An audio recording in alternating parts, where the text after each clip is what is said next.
Alors bonjour, Ludovic Drano, cher ami géobiologue et tellement plus, content de te recevoir. Pareillement, grande joie d'être là. Yes. Comme la géobiologie est tellement vaste qu'on peut pas couvrir tout le territoire rapidement, ben j'ai comme le goût d'inviter, comme je fais, des amis spécialistes pour parler de certains sujets spécifiques.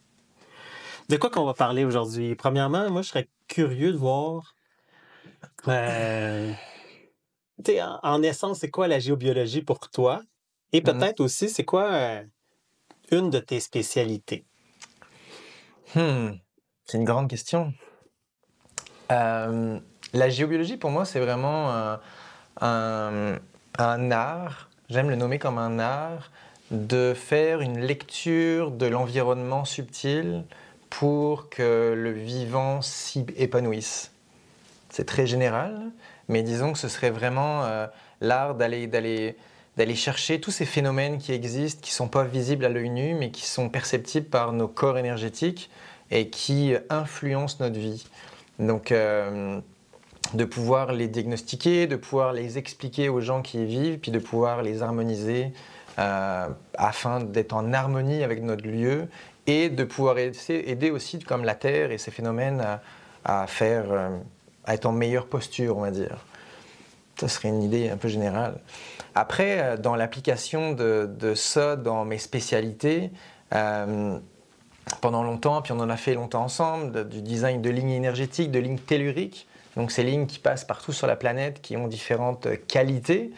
Et donc ces designs-là permettaient vraiment de pouvoir comme dynamiser le corps humain ou le drainer pour le libérer de certaines énergies.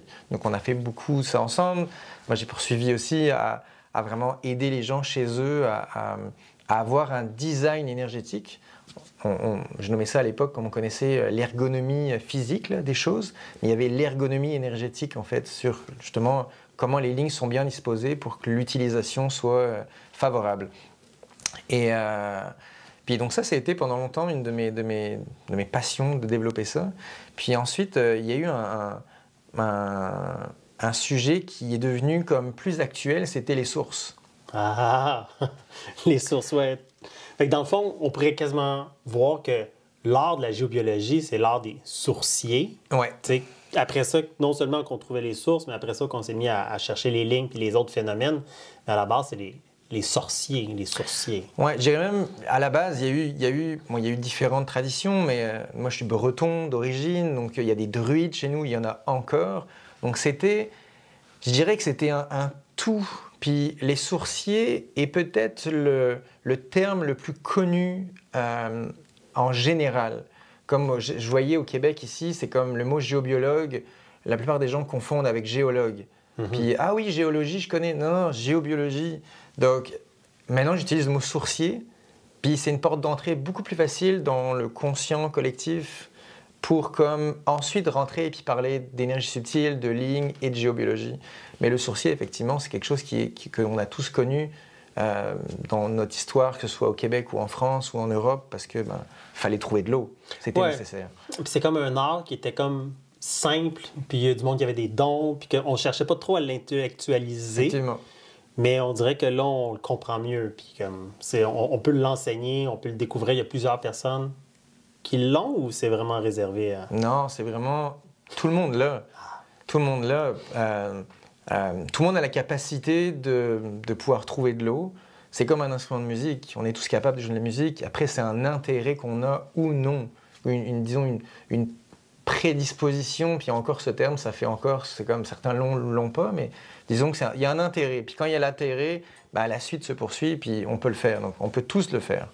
Mm-hmm. Dans le sens que c'est notre corps qui le détecte. Il y a comme une micro-sensibilité du corps à l'eau. Dans le fond, les outils, eux, comment tu vois ça? Comment ça marche? C'est quoi la mécanique en arrière de ça pour toi? Ouais. En fait, la mécanique, elle est vaste. Là. C'est une grande question. Disons que notre corps est comme un énorme champ électromagnétique. On a notre corps physique, puis on a comme le double de notre corps qui est électromagnétique, qui est une émanation. C'est pas juste une émanation, c'est tout un système de captation d'informations dans l'environnement. Donc on capte les émotions quand on se parle, tout ce qui est non-verbal mais qui est subtil, puis on capte aussi tout ce qui est phénomène en fait. Donc les phénomènes de source, c'est vraiment comme un courant d'eau qui passe, ou une veine, ou une nappe, ou c'est différentes choses.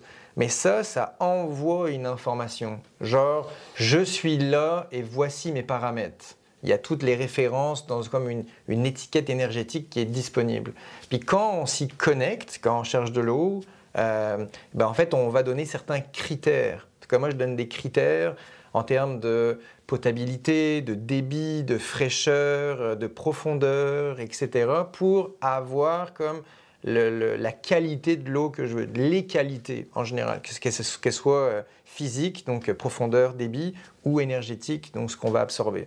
Puis quand il y a ce critère-là, le phénomène énergétique va se mettre à scanner un peu l'environnement pour aller trouver la bonne information en corrélation avec la recherche. Et c'est là que l'information ressort par les outils, les baguettes, ou par les mains, ou par certains vont le voir. Mais en tout cas, ça vient comme faire la recherche est faite, on peut le détecter de cette manière-là. Mm-hmm. C'est intéressant comment tu le places. Ça donne comme si on était, dans le fond, un émetteur radio, puis qu'on choisit la fréquence. Ouais. Mais sauf que là, tu dis, dans cette fréquence-là, dans notre champ énergétique, on met aussi les spécificités. OK, je veux que ça soit ça, ça, ça. Il y a comme un checklist. Ouais. Puis là, une fois que ça baigne dans notre énergie, ben c'est ça qu'on détecte. Effectivement. Fait que quand ça va arriver à la bonne place, les baguettes vont s'ouvrir. Ouais. On va savoir exactement qu'est-ce qu'il y en est. Ouais. Puis j'irais même plus loin, en fait, c'est que l'image du poste radio est bonne. C'est comme avant, on avait le poste radio avec la petite molette, puis c'était comme, bon, on cherchait quelque chose, puis quand ça tombait sur le jazz, on avait notre poste radio. Aujourd'hui, dans les autos, par exemple, on peut choisir, genre, on a des playlists, pas des playlists, mais on peut présélectionner jazz, rock, etc. C'est comme la version moderne de, on n'a pas à faire toutes les chaînes, on peut dire, OK, sélectionne-moi, genre, juste les chaînes de jazz, puis là, on va te proposer quelque chose. On arrive un peu là-dedans. Avant, les gens avaient trouvé de l'eau. Il y avait la baguette en Y, on a tous vu, en noyer, puis là, il y a de l'eau ici. Puis des fois, ça s'arrêtait là. Il y a de l'eau, on creuse, pas plus d'informations. Aujourd'hui, on a développé un peu ça, un peu plus, disons, et on est capable justement d'aller chercher plus d'informations. J'ai perdu ta question en cours de route. Non, on faisait juste du pouce sur... C'était... mais c'était juste dans l'observation, justement, de ce phénomène, on pourrait dire radio. Oui. Énergétique, tu sais, Et effectivement, puis donc on se tune à notre poste radio pour aller chercher l'information qui est là. Donc, ouais. À un moment donné, à Cowansville, j'avais vu un employé de la ville, il était habillé en routier, là, puis il se promenait avec des baguettes comme à travers la rue. J'étais comme, mais voyons donc, tu sais, il cherche de l'eau, il cherche un tuyau, il cherche quelque chose, parce que... Puis je trouve ça intéressant, parce que je suis comme... Tu sais, c'est commun, comme tu disais au début, tu sais, le côté sourcier, chercher de l'eau, on dirait que ça passe bien. Mais quand on commence à dire, je cherche des fantômes, je cherche des énergies, des vortex, je cherche des lignes d'or, je cherche des phénomènes géopathogènes, tu sais, c'est comme, OK. Enfin, après ça, tu sais, il y a tout un approfondissement de ça, mais c'est la même mécanique de recherche. Puis en fait, au-delà d'aller chercher de l'eau, il y a deux choses là-dessus. Il y a le premier point, c'est comme on cherche une information, en fait. Si on enlève l'eau, on va chercher une information, qu'elle soit de l'eau, d'une faille, d'un tuyau de canalisation, d'une ligne d'énergie, d'un vortex, c'est une information qu'on va rechercher. Puis si on le ramène à ça, à partir du moment où on est capable, on comprend la mécanique de chercher de l'eau, tout le reste est ouvert parce que c'est le même exercice. Puis l'autre chose, c'est que l'eau, on en consomme tous. C'est commun pour tout le monde. Tout être vivant consomme de l'eau. Et donc, la mécanique de réflexion, elle est plus simple. Parce que c'est comme, OK, je bois de l'eau, elle vient de quelque part. OK, donc il y a quelque chose de plus facile, disons, peut-être, à accrocher, de tangible. Oui, de l'eau, puis des sourciers, on a toujours eu, parce qu'on a toujours eu besoin. Tandis que des lignes d'énergie, on n'en a pas toujours eu besoin. En tout cas, on n'a pas toujours pensé qu'on en avait besoin. Donc, c'était moins courant. Donc, mais la démarche de sourcier, c'est vraiment une démarche de chercher une information qui peut être après ouverte à plein d'autres choses sans limite. Bon, voilà, c'est pour ça que tu commences à parler de sourcier, puis qu'après ça, ça peut déployer toute l'idée de la géobiologie, parce que ça reste, c'est le même phénomène. Ouais. Là, j'ai une autre question. Pour une anecdote de source, pour donner un peu un ordre d'idée, une maison unifamiliale au Québec, entre 300 et 200 gallons, ça a de l'allure pour une maison. Ça répond à tous les besoins, etc. C'est comme on est safe avec ça. C'est généralement ce qu'on trouve aussi dans les puits, dans la région, 2 à 300 gallons. Puis chez nous, quand on a construit la maison, j'avais tellement peur de ne pas avoir d'eau. J'étais terrorisé en fait. Puis c'était anxiogène de ne pas avoir d'eau parce que dans mon environnement, dans l'endroit où je suis, il n'y a pas beaucoup d'eau. Il y a des problèmes d'eau, les puits, ils sentent vraiment mauvais, etc. Donc c'était comme, on achetait un terrain, on avait construit une maison, on allait vivre là, mais ne pas avoir d'eau, ça aurait été vraiment problématique. Puis on a tellement eu peur qu'on a vraiment comme focusé là-dessus. Là. Puis quand on a creusé, eh ben, on a eu 4000 gallons. Genre, plus que 10 fois, là. Genre, c'était colossal, en fait. C'est comme le puisatier, donc le gars qui est venu percer. Quand il est venu percer, ça a jailli et il est parti en panique. Et pendant des semaines, on n'a plus entendu parler de lui parce qu'il ne savait pas quoi faire. Il n'a jamais vu autant d'eau. Donc, c'est un peu pour dire que même dans des environnements qui ne sont pas forcément d'emblée propices à avoir de l'eau, on en trouve toujours. Puis j'ai d'autres cas comme ça dans le coin de Eastman, où c'est une région qui est dite très difficile à avoir de l'eau très polluée avec les nappes phréatiques, etc. Puis à chaque fois que je fais des puits, l'eau est super bonne, la quantité est bonne, puis genre ça marche vraiment bien. Donc l'art du sourcier, on va dire, c'est de trouver la bonne source. Puis au Québec, il y a la croyance qu'il y a de l'eau partout. Au Québec, on a de l'eau. Faut juste creuser plus profond. Faut juste creuser, puis l'eau, elle va être là, elle est partout. Puis c'est vrai, d'une certaine manière. Mais quel genre d'eau? C'est ça toute la question. Puis c'est là où les entreprises, souvent, sans dénigrer les entreprises, mais disons qu'elles vont creuser par infiltration, etc. De l'eau va se créer, mais c'est pas forcément la meilleure eau à consommer, celle qu'on veut. Donc le sourcier, lui, va vraiment aller détecter la bonne veine au bon endroit, là où quand on va creuser, il n'y aura pas de roche, parce que l'information de cet endroit-là, c'est l'information idéale pour aller capter la meilleure eau possible. Puis ça, c'est quand on le fait physiquement, mais moi, j'ai été amené à faire des puits au Portugal, du Québec. Donc, à distance. À distance. Et en fait, c'est la même affaire. On le fait sur plan et on va capter une information qui est détenue sur une carte bien précise. Donc, c'est encore une captation d'informations sur un lieu où la distance, ou même physiquement, on n'a pas besoin d'être là. Donc là, ça amène une autre... il faut une autre ouverture, disons, pour comprendre ça. Mais c'est des choses qui sont... C'est la même mécanique, finalement. C'est la même mécanique. C'est un pose radio, genre, mais juste à longue portée. Ouais, on va le chercher par les internets. Exactement. Faut juste bien syntoniser. Exactement. Donc, on est vraiment dans une vision du monde, une compréhension du monde qui est plus juste physique, mais oui, qui est énergétique, mais puis, avec les fréquences éthériques ou électromagnétiques, mais il y a aussi comme toute la couche émotionnelle astrale. Ouais. Tu sais, aussi qu'il y a comme de la pollution émotionnelle ou de la présence. Ou des présences. Ouais. T'explores aussi cette zone-là. Ben, il y a deux couches, je dirais, là-dedans, puis qui sont importantes à comprendre si on parle de ça. La première, c'est la mémoire du lieu. En fait, notre vécu dans un lieu, ou le vécu d'un lieu, sans forcément qu'on y soit, est imprégné de toutes nos émanations émotionnelles.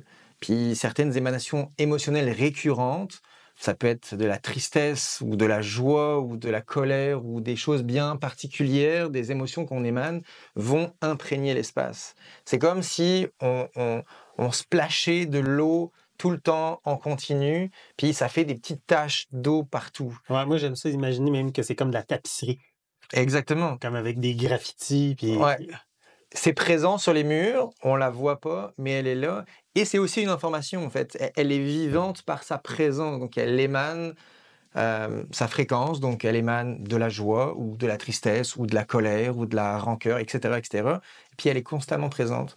Et ça, c'est une des grandes pollutions, parce que ce que ça fait, c'est que, par exemple, quand on rentre dans un nouveau lieu, qui n'est pas le nôtre, on déménage, puis on arrive avec notre énergie. Mais là, on a toute l'énergie des anciens propriétaires, locataires, etc., qui ont eu une dynamique émotionnelle propre à eux. Puis là, on se fait tranquillement, un petit peu comme influencer, puis il suffit qu'on ait un tout petit peu la même manière de penser ou la même émotion, là on rentre en syntonie.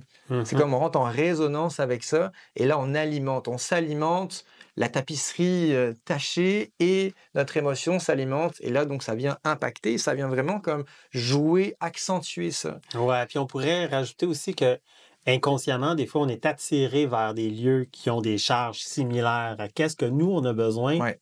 de travailler, de transformer, jusqu'à temps des fois que ça l'explose dans le drame, mais au moins que ça nous force à conscientiser ces espaces-là et à faire le ménage à l'interne et à l'externe. Ouais, je dirais pas mieux, effectivement. C'est vraiment un appel un appel pour aller extrapoler ou accentuer quelque chose qui est là, qui a besoin d'être libéré. Oui, puis ces ambiances énergétiques-là ou émotionnelles sont relativement faciles à purifier, puis à flusher, puis à consacrer dans une nouvelle qualité, là, avec des nouvelles intentions. Effectivement. Puis ça, je pense que ce serait intéressant d'avoir une éducation autour de ça, une éducation énergétique. On se lave, on va se laver les mains, on va prendre notre douche, on lave la vaisselle, on lave la maison, mais on nettoie pas forcément l'habitat. Donc effectivement, ce serait un petit plus à... Il y a les balinais qui sont obsédés dans la purification des lieux avec les cloches, les encens, les rituels. Ils purifient comme beaucoup le territoire.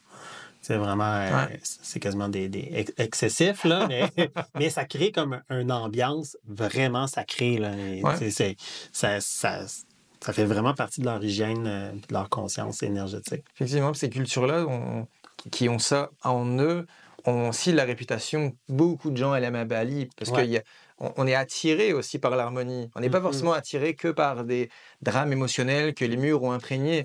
On est attiré aussi par des harmonies.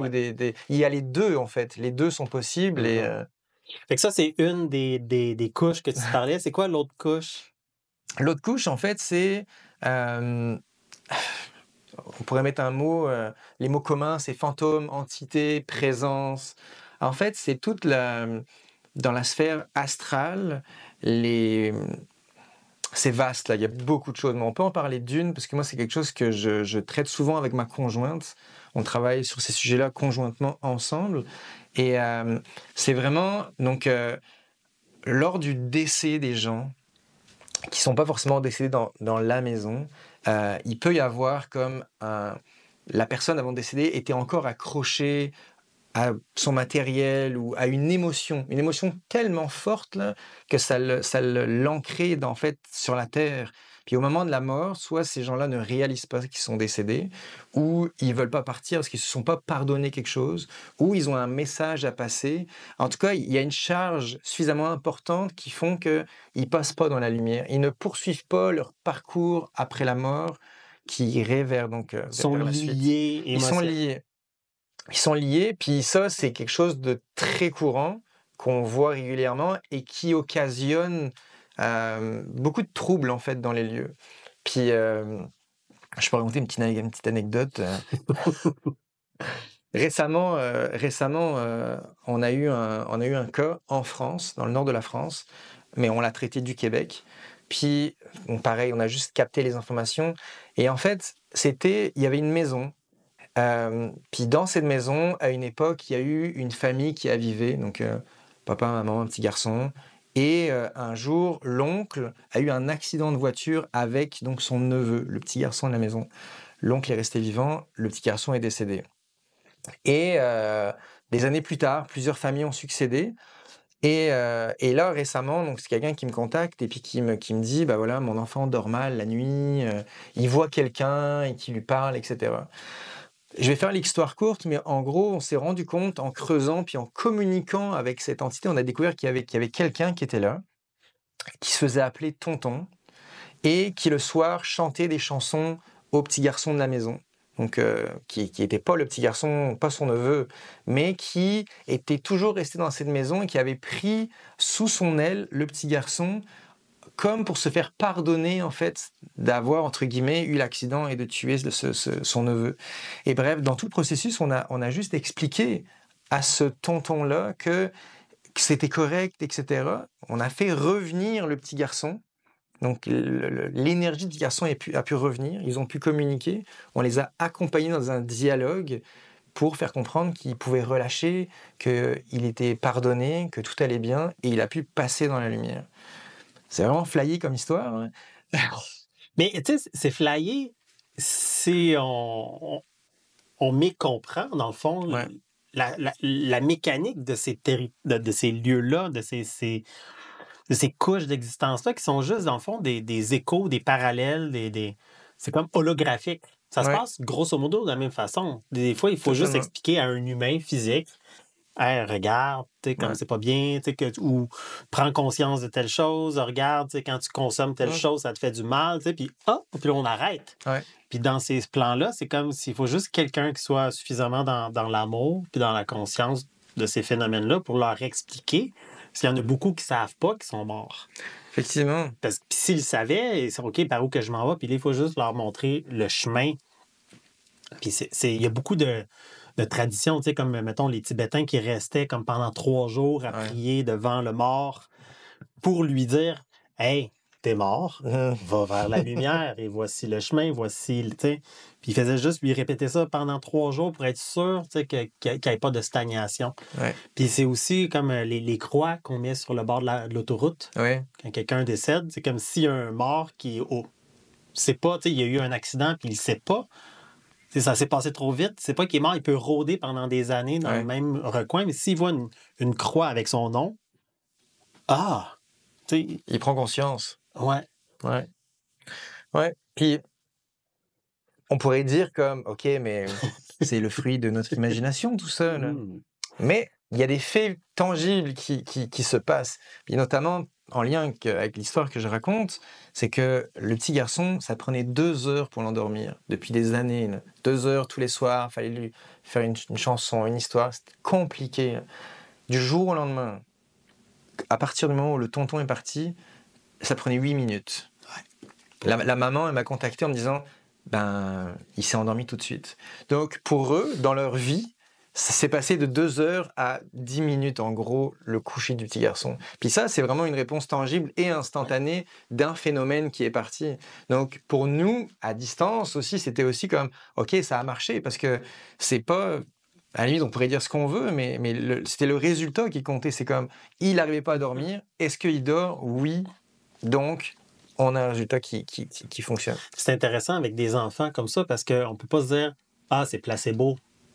On l'a convaincu, tu sais, on l'a rassuré, tu sais. Aussi, j'ai déjà eu une histoire très, très similaire d'une petite fille qui pleurait toujours, puis il y avait vraiment une entité qui venait la visiter. Puis une fois que ça a passé, elle se réveillait plus, tu sais. Puis elle se réveillait tout le temps à telle heure, puis OK, après, c'est réglé. Ouais.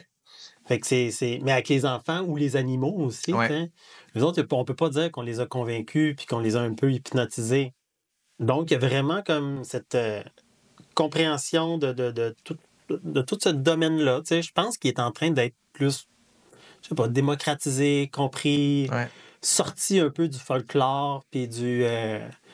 je pense qu'avec le quantique puis la science, qui commence à s'ouvrir sur ces plans subtils-là. Puis, ouais, c'est un peu ça notre job aussi, c'est de s'amuser à expliquer, démocratiser, pratiquer, rendre ça accessible. Démocratiser, puis je pense expliquer, ouais. Puis il y a de plus en plus la science avec les NDE, etc., les phénomènes de mort imminente. Puis on est en train de comprendre qu'il y a quelque chose après la mort qui se passe et il y a des mots qui se mettent, il y a des théories qui se mettent en place, tangibles, pour faire le pont. Mais un des aspects que je trouve intéressant, justement pour ceux qui vont nous entendre, peut-être qu'il y en a qui vivent ce phénomène, qui l'ont déjà vécu, puis une des clés que moi j'ai ressorties de mes expériences avec ces nombreux cas, c'était qu'ils ont souvent besoin d'être entendus, d'être reconnus. Puis l'exemple, l'espèce de documentaire que je recommande souvent, c'est Sixième Sens, le film. Puis c'est un film, et je le trouve empreint de plein de vérités, en tout cas dans mon expérience. Puis c'est ça, c'est comme la reconnaissance de ça, même quand on ne sait pas forcément comment s'y prendre, on n'a pas les outils pour faire passer ça, juste de pouvoir être dans un accueil, dans un amour, de faire comme hey, je suis là, je te sens, je sais pas qui t'es, je sais pas ce que tu veux, mais regarde, je reconnais que t'es là, puis je vais juste t'accueillir dans ça. Juste ça, souvent, ça apaise des phénomènes qui peuvent être ressentis. Puis c'est pas toujours des phénomènes, je dirais pas bienveillants, mais des phénomènes agréables. Mhm. Après, il y a tous les autres notions de présence, de la grand-mère qui vient visiter, etc. C'est d'autres choses. C'est bénéfique, c'est doux souvent, etc. Mais disons que juste de déposer ça, là, ça peut déjà aider certains à pas avoir peur, parce que ça peut faire peur. C'est intéressant de le simplifier comme ça. C'est comme, des fois, j'approche aussi une maison, c'est comme qui a sa mémoire, qui a son histoire, tu sais, de dire, tu sais, c'est comme un peu comme présenter, tu sais, des fois quand on déménage à quelque part, tu sais, c'est comme, il faut comme prendre le temps de présenter maison, voici ton nouvel habitant, Ouais. l'habitant, voici la maison, vous allez avoir une nouvelle relation. Mm. Tu sais, il y a un dialogue, il est conscient, tu sais, puis de dire, OK, mais moi, j'arrive avec tel désir, telle vision, telle direction de vie, tu sais, puis ceux qui étaient là avant, c'était pas ça. Ouais. C'est comme parler un peu à des enfants. C'est juste pour qu'il y ait comme une, OK, on va travailler autrement. Tisser les liens. Ouais. Écoute, c'est un domaine, genre, on pourrait plonger là-dedans à l'infini, mais il y a d'autres sujets qui m'intéressent de t'entendre parler. Là, j'aimerais ça qu'on prenne le temps euh, d'aller voir le sujet des temples. Je sais que tu reviens d'Égypte, fait que t'es full comme inspiré. On a travaillé ensemble sur des projets de dodécaèdre que toi, t'es en train de déployer totalement un autre octave. Comment la forme peut engendrer finalement... Qu'est-ce que ça l'engendre? Je pourrais le résumer très simplement, en fin de compte, bien qu'on peut développer après très largement. Dans ma compréhension, c'est comme si certaines formes, notamment en géométrie sacrée, que ce soit les dodécaèdres, les pyramides, etc., portent en elles le code source mathématique de la vie. Vu que c'est une forme de géométrie sacrée, c'est-à-dire que la géométrie est, avant même que ce soit de la géométrie, c'est de la mathématique, puis c'est de la mathématique qui génère la géométrie. Puis la géométrie qui génère l'effet à l'intérieur, vu qu'elle est reliée à comme le code source en fait.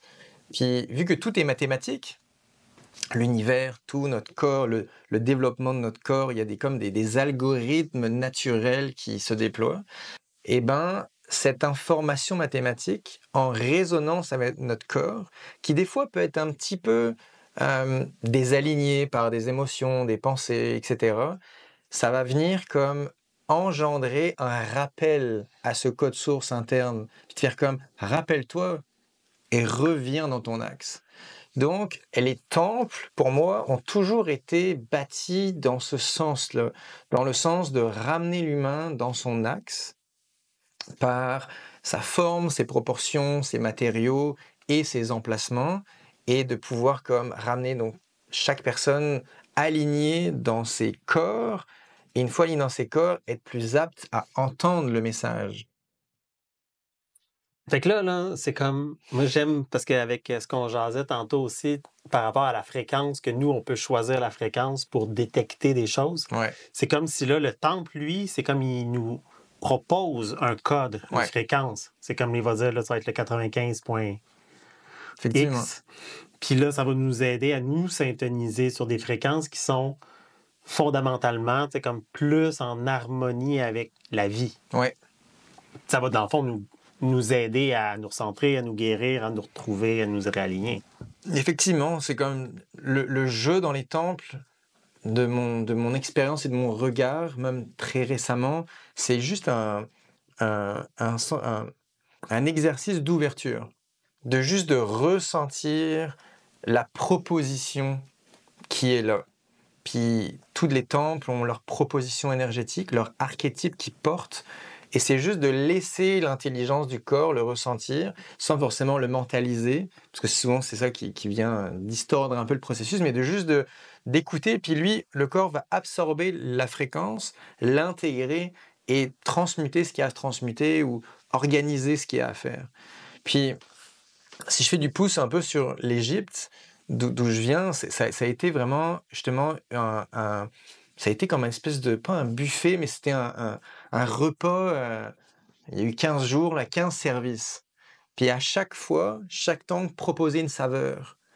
Et justement, ces temples d'Égypte, qui, en tout cas, on peut rentrer des heures là-dedans, mais je vais juste survoler comme dans l'archétype des temples. C'était comme chaque temple avait sa saveur, donc avait touché à certains éléments. Comme par exemple, le temple d'Isis venait réveiller tout l'aspect, le chakra de la base, l'énergie sexuelle, etc. Venait comme activer ça. Après, le temple du bélier à Assouan, dans le sud de l'Égypte, là près du Nil, ça venait comme réveiller toute l'énergie du bélier qui vient frapper dans nos résistances ou dans les zones qui sont plus confrontantes, mais qu'on ne veut pas aller voir. Mais ce temple-là nous laisse pas le choix d'aller les rencontrer. Donc une fois que ces résistances sont rencontrées, sont acceptées, puis avec le temps sont pleurées ou respirées ou peu importe, sont libérées, et ben là, l'énergie pansexuelle peut remonter et puis œuvrer encore plus. Puis chaque temple avait sa fonction. Donc dans un parcours comme ça, et ben on pouvait activer différents chakras, différentes zones énergétiques du corps pour réactiver la circulation, la bonne circulation en fait de tout ce véhicule qu'on a. Donc les temples, c'est vraiment une invitation à accueillir cette énergie, la faire circuler, la laisser agir et travailler. Il y a une intelligence derrière pour justement comme se réaligner au mieux sur qui on est ou sur une pleine santé, on va dire. J'aime beaucoup comment ça démontre la puissance de ces sites-là qui ont été structurés là. Comment et là, combien de temps, ça, c'est toute une histoire, mais comment c'est encore fonctionnel, puis comment aussi c'est. Je pense que de comprendre aussi que ça fonctionne comme ça, c'est se demander aussi comment aujourd'hui, nous, on peut comme utiliser cette même façon de voir les choses pour soit harmoniser notre maison, en sachant que chaque pièce est comme peut devenir un temple avec un intérêt différent. T'sais. La chambre à coucher, on veut qu'elle soit différente de la cuisine. Ouais. Et puis du salon, puis des pièces de méditation. Fait que dans le fond, il y a comme, c'est le même, on peut avoir un parcours initiatique dans la maison ou sur le terrain, avec les jardins, avec les espaces comme. Fait qu'on peut adapter un design énergétique encore aujourd'hui à peut-être plus petite échelle, mais c'est la même approche. C'est la même approche. Je vais dire oui et non. OK. Je vais challenger un peu le propos. C'est comme, il n'est pas bon de vivre dans un temple. Non, OK. Dans ce sens-là, où on voudrait vivre le plus avec des fréquences les plus élevées possibles, et en fait, c'est pas durable. C'est tellement bousculant qu'on ne serait pas capable de vivre. Par contre, on peut, dans le design des maisons, on a affaire, c'est un sujet vraiment complexe et intéressant. Parce que dans le design des maisons, on est dans la matière, dans le 3D, avec des lois, avec des plans, avec des besoins spécifiques, avec etc. Donc il faut comme réussir à allier la fonctionnalité puis le cadre social dans lequel on est. On peut pas faire n'importe quoi dans les formes parce que ça passe pas. Et en même temps, on peut justement comme jouer sur cet aspect, quand je parlais d'ergonomie tantôt, l'ergonomie d'une maison, c'est la fluidité entre les pièces, les fonctions, les besoins, etc. Donc de créer ça, et en même temps de révéler ces énergies telluriques, ces phénomènes telluriques qui sont présents, et de composer avec, ou de designer avec. Parce que toutes ces énergies sont susceptibles, on peut les déplacer, avec beaucoup d'éthique. C'est le point principal, avec beaucoup d'éthique. Et donc on peut les déplacer, et en les déplaçant, on peut justement optimiser pour que dans la pièce de méditation, il y ait par exemple une énergie de ligne d'argent qui est très interne, très douce, très féminine, puis qui amène à l'introspection, donc parfaite à la limite pour la méditation.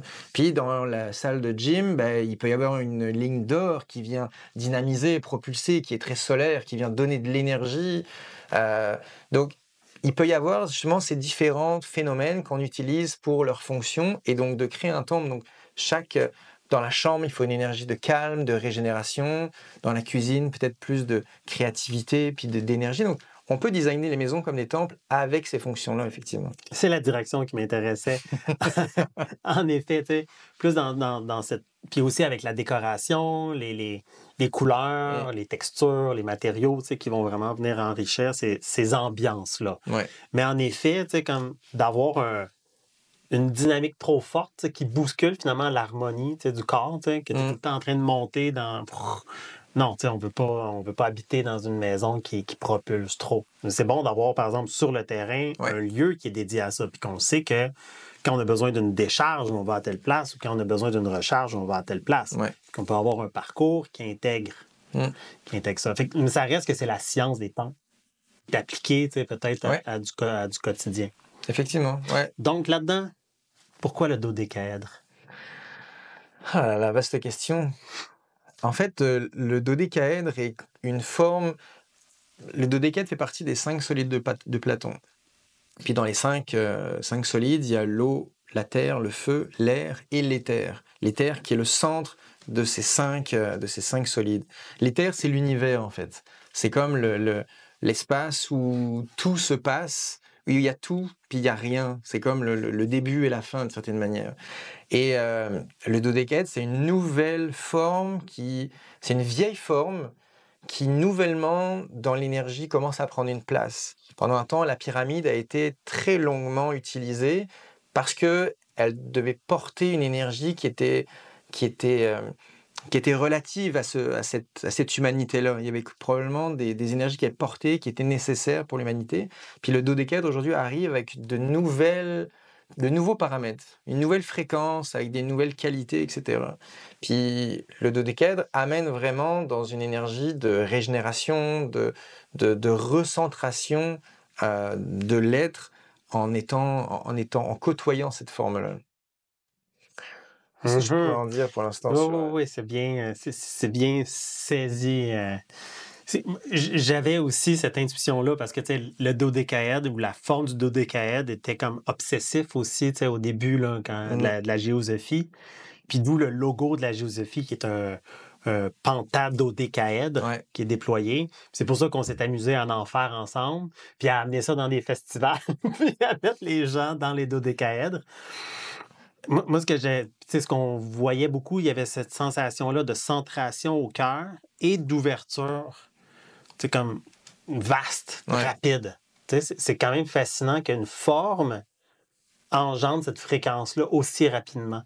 Mais là, tu es en train de vouloir commercialiser ça, de le rendre plus disponible. C'est comme si tu es en train de dire que c'est une forme nouvelle ou du moins qui correspond à ce qu'on a de besoin, comme une médecine. Ouais, c'est vraiment une nouvelle médecine.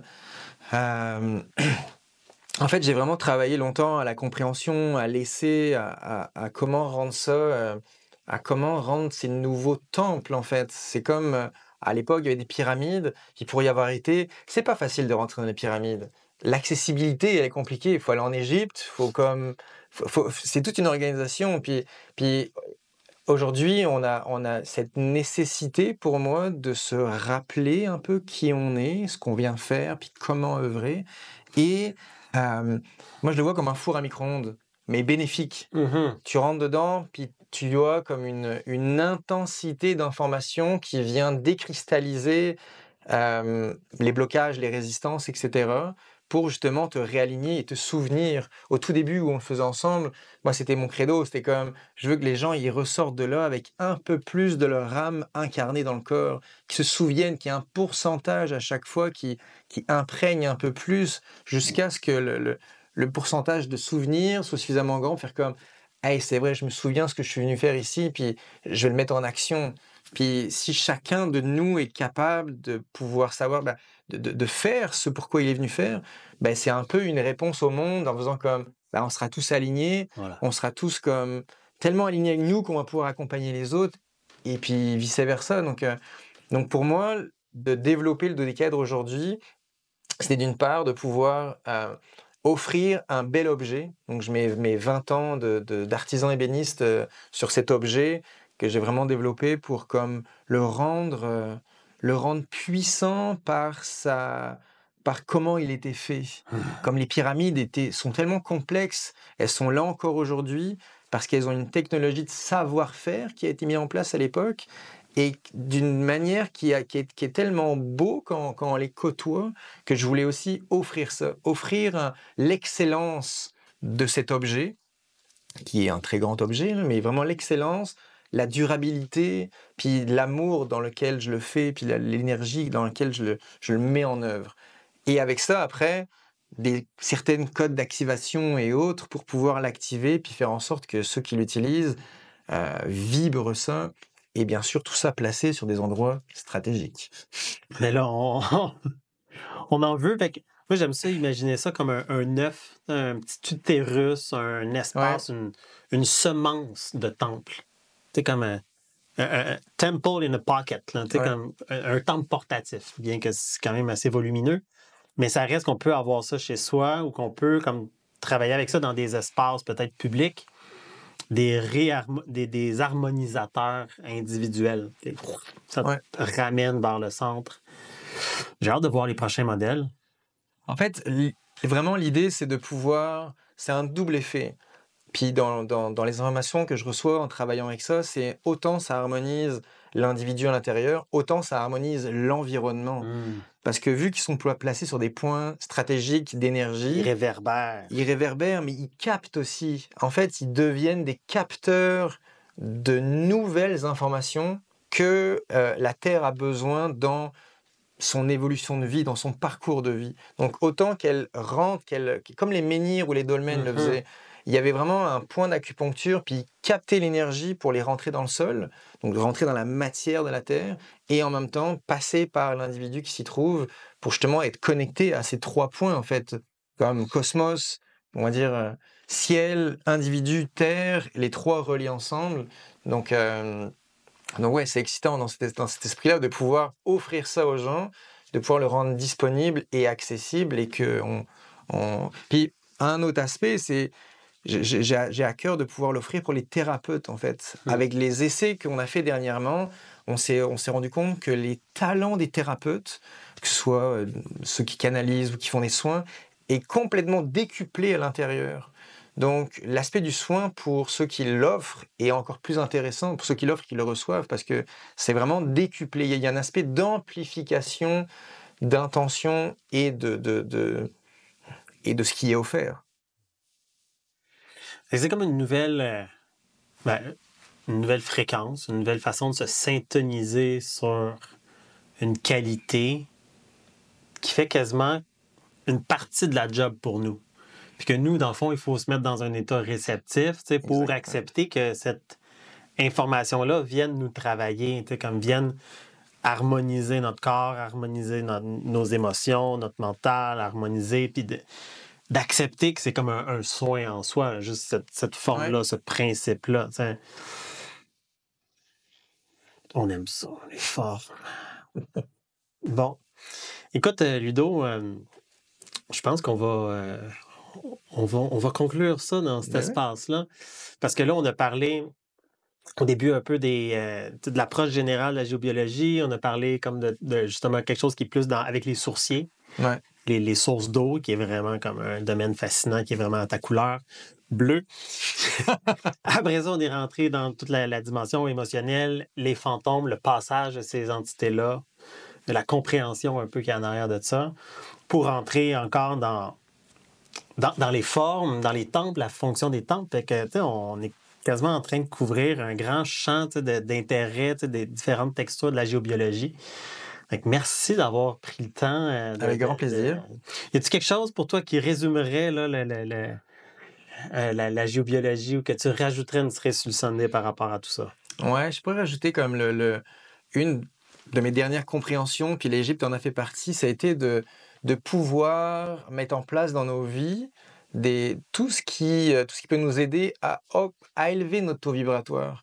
Puis pas dans une démarche ésotérique d'augmenter le taux vibratoire pour le faire, mais juste parce que c'est ça qui nous rapproche le plus de notre réalité, de notre âme, d'une certaine manière. C'est comme, ça nous permet de connecter à ça, et c'est de là que toutes les informations viennent, les réponses, et donc, disons, le bonheur, entre guillemets, le bonheur d'être soi, puis de pouvoir œuvrer en tant que soi bien dans ce qu'on fait. Et ça, c'est quelque chose que je trouve intéressant de pouvoir se le rappeler. Merci Ludovic de porter cette médecine. Merci Mathieu. Merci de ta complicité et de ton partage. Toujours. Merci. Merci à vous.